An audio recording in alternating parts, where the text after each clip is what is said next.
So if you're somebody who is watching Blue Lock right now, you probably have a lot of thoughts. Mostly that the animation is trash and season two is really bad. And I'm gonna be honest, I'm not gonna try to dissuade you from that. But what I will say is it's not that bad. Like we've seen really bad examples. Like for you people who love One Punch Man, which I love the first season of One Punch Man. The second season, that animation was very PNG like, which y'all are saying about Blue Lock right now. And I'm not gonna lie, the last episode, Blue Lock season two, episode 4 was not bad. Actually, I like this episode. Probably my favorite episode. It seems like it's progressively getting better if you ask me. So what do we have in this episode? We see Zagi looking at tape, right? He running it back, he looking at his goal and thinking about how he's gonna replicate it.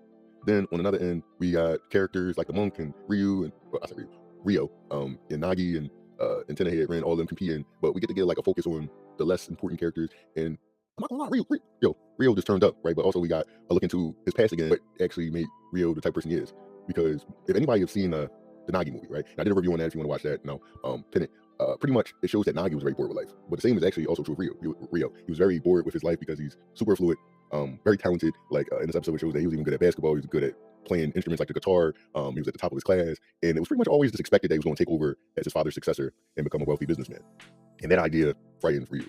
I mean, Rocky will say Rio. And pretty much his parents even say during the episode when we're watching the flashback, we're doing this for your sake, right? And it makes me think of a psychological concept, and I'm just going to throw it out there. It is called identity diffusion, and specifically it makes me think about the identity moratorium and identity foreclosure. So pretty much it's these four different quadrants that James Marshall is a psychologist, or was a psychologist, and he pretty much did a remix on Eric Erickson's identity versus role confusion that happens during adolescence. And pretty much what it made me think about is the quadrant where it talks about identity foreclosure. So pretty much this is a type of person who pretty much doesn't question their purpose in life and doesn't really explore out, right? In terms of like trying out different like jobs and different roles that they could potentially do in their life. They kind of just accept whatever their parents or society or anybody tells them they should be doing. And pretty much he was pretty much in that quadrant, or they think that he's going to fall into that quadrant, but he wants to explore more. He wants to actually try new things. He doesn't want to give up his identity or try to form his identity just because of the easy route or the way of least resistance.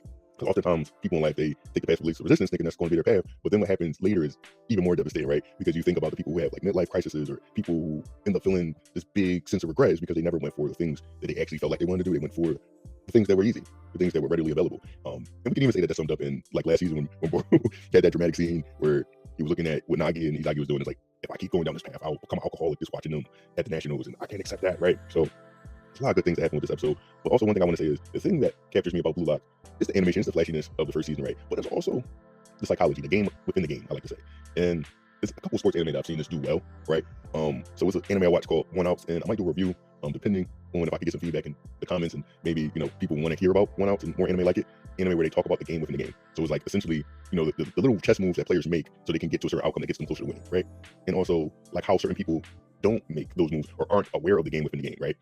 So it's like a sport that I like playing a lot is basketball. Oh, when you're playing the player on defense, right, and you're just observing them, right, and like their tendencies and stuff like that. Like I play basketball with somebody who loves to shoot like a fadeaway shot. So a detail that I realize is like usually when I'm on the side of them and I come across their body, their shooting percentage is a little lower, right? Versus somebody else might guard this person straight up, whereas like their shooting percentage is actually higher when you guard them that way. So just like thinking about different things like that. Anyway, like I said, Blue Lock season 2, not that bad.